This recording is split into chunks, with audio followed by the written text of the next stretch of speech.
Oh, cool. That worked. We're recording. Alright, guys. So, we just took out the trash. Wife's inside making dinner. I just wanted to holler at you guys for a minute. It's been a while. I tried to make a video the other day, but it didn't come out quite as I planned, so I'm working on that. Have some ideas for a fun little project I hope you guys will enjoy. We're just going to be plinking a couple shots today. Got a couple different frames with me. Starting off with the Dragon King. And coming up, I just ordered a Crony so we can test some band speeds and whatnot. And I also ordered me some OTT tips and some round peghead tips for this guy. So those will be fun to play with. Got a jar of steel here. Big old mix of 1112s and some 9.5s in there. And I think these are .55.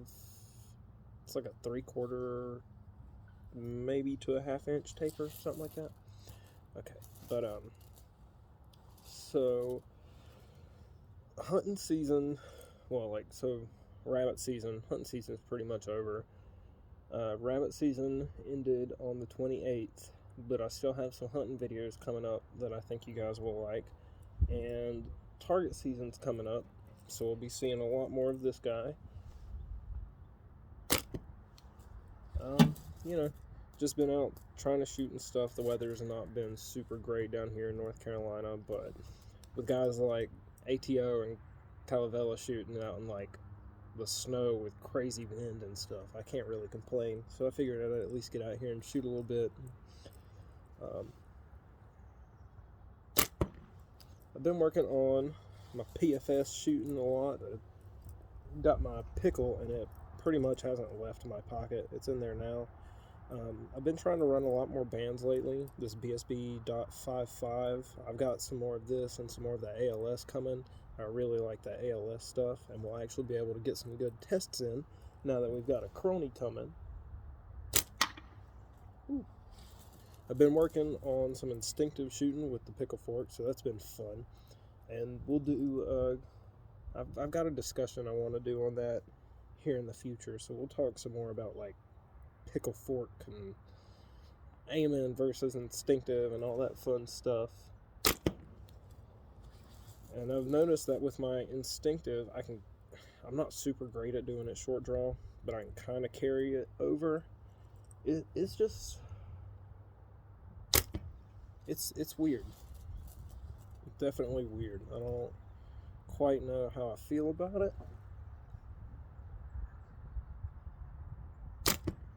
But we'll talk some more on that later. I did want to mention today, though, since I am shooting TTF and I'm thinking about it, I feel like I've been converted, you guys, to like a full... my camera. To like a pretty much OTT shooter. This Dragon King is about the only thing I still shoot TTF. I think my pickle fork has converted me. So we just rebanded this guy with some 1/2 inch straight cut BSB bands. Got my little leopard on there, and we've got a simple shot pouch, microfiber pouch, Arturo's pre-turned pouch method. And even for this stuff being .55, shooting butterfly, it really, really slaps. I mean, when I'm inside, I shoot a lot of marbles in my little indoor catch box because I'm only shooting from maybe 7-8 feet. But the hand slap on this stuff is crazy if you don't match your ammo right. And I feel like a lot of it has to do with these simple shot pouches. As much as I love them, they're like a tougher, thicker material than some of the Chinese ones. And that's why I like them, but I feel like that makes them a little less advantageous for butterfly shooting, because if you do get some hand slap, that pouch just bites the snot out of your fingers, and it is not fun. So, talking about instinctive shooting with the pickle fork, one thing I've noticed... Ooh, a little bounce out. is if your technique is sloppy, you will find out real quick. If not from flyers, from smacking your hand or hitting a fork or something. I've got some really trashy HDPE frames I've made that I'm sure I'll show you guys in a later video. But that's mostly what I practice most of my PFS stuff on, because then if I, for lack of better terms, if I muck up my frame, it's not gonna hurt me so bad in here. So I do practice a lot on those, and I use a lot lighter setup. So a lot of times when I'm practicing my pickle fork, I'll use 1632s tubes for full butterfly. And what I really like about the 1632 tubes for butterfly is they're super light. The draw weight is minimal, maybe 3 or 4 pounds. But even with a 9mm steel, like that little bad boy in there, I mean, that butterfly 1632 will slap some of these 9.5 steels. And they're even still really good for shooting the bigger ammo I like to shoot, like my 11 and 12mm steels. So, whew, some hand slap on that one. Let's try some bigger ammo. Whew, I don't know if you guys can see that, where the camera's at. Got a 12mm and an 11mm beside it. Start with the 11. We'll hop off here and get inside, because I'm sure she's wondering what's taking me so long to take out that trash. So one thing I've learned, I'll show you guys here in a minute, through trial and error with my pickle fork, and I just recently learned this pre-turned pouch method. I've known about it for the longest time and just could not for the life of me figure it out. And then what made it click was, it's just a TTF tied band set, and it's the way it's laid on it. I don't know what took it so long to click, but it helps a lot when you're shooting flat bands on your pickle fork. You don't have to be so cognizant of the pouch turn.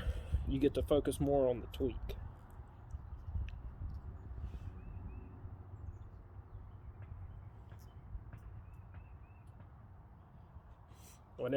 If I feel like something's off when I'm shooting butterfly, even if it's on a regular frame, not a pickle fork, if I feel like something's off, before I let that thing go, I'll pull it back in. Whoopsie. I'll pull it back in and take the tension off those bands before I adjust my pouch hold, because I've heard a couple other people say it on the forums and stuff. Whenever you've got one of these back here, you don't ever want to make adjustments when you have ammo behind your head, because if something goes wrong and that ammo slips, pack. And on Facebook, on one of the groups, I call him my buddy because he's my buddy on Facebook, but one of the other shooters from USA, Shane Rohr, the Rohr Boys Slingshots, he just came up with a really cool pickle fork design, and he's been practicing and whopped himself on the side of the head, and I know how bad that shit hurts. So guys, be very careful when you're tweaking and adjusting behind your head. So one of the things I'll do is, if I feel like it's off, let the tension out, fix my tweak or my pouch hold, whatever, pull that thing back out, let her fly. So even with a 1/2 inch straight cut on .55, it shoots the 11mm still and 12mm better than the 9mm. Good to know. Okay, so with this 1/2 inch steel, you can see a little bit better. When I'm drawing out, so if I've got my slingshot like this and I draw out, with the pre-turn pouch method, I don't have to worry about the turn. My tweak, I go from a normal pouch grip, and I'll push down with that top finger and point my thumb to make just the smallest ramp. So what you're doing is, to get over that gap, you're using your thumb to make a ramp for the ball to sling around and then come over the top of the forks. So if we take the ball out, if I just pull straight back and shoot, it smacks the frame. I don't know if you guys could hear that, but it smacks the fork. And I'm not pulling the full extension when I dry fire. It's bad for your bands. But just a little one, and it smacks the frame. But if I add just a little bit of tweak, it goes right over top. And then if I add a lot of tweak, it goes way over top. So when you guys are working on your butterfly shooting, be very cognizant of how much tweak you're putting in your band. So if my finger is my ammo, I'm using my thumb to create a little ramp for it to hop over. And the bigger that ramp is, the more the ball flies over top, if that makes sense for you guys. So when I draw out, I'll start here, just like I'm gonna pull it back to my face and anchor. I keep my pouch hold the same. And as I draw out and I get out to my butterfly, my wrist turns, and let me take the tension off. Hold on. My wrist turns right there, and it pinches that ball behind the tip of my thumb. So, set the pickle fork down. When I let go, when I release, I just lift my pointer finger, and the ball goes up and then over. So if I pinch here and I turn it all the way like this and use my whole thumb pad for the ramp, then the ball comes all the way up before it shoots forward. And if you look on your forks, that little tweak here creates just a small lift for it to go over. If you tweak real big and hard, then it comes up over top like this, and it'll throw your shots really wide. So I shoot left-handed, and if I make a big ramp like that, it throws my shots way off to the right. Just want a little gap, little tweak, right in the box. So we're gonna pop a couple more shots off and run inside before I get mad or get fussed at for being late for dinner. So you guys have a good one. Keep shooting. Peace.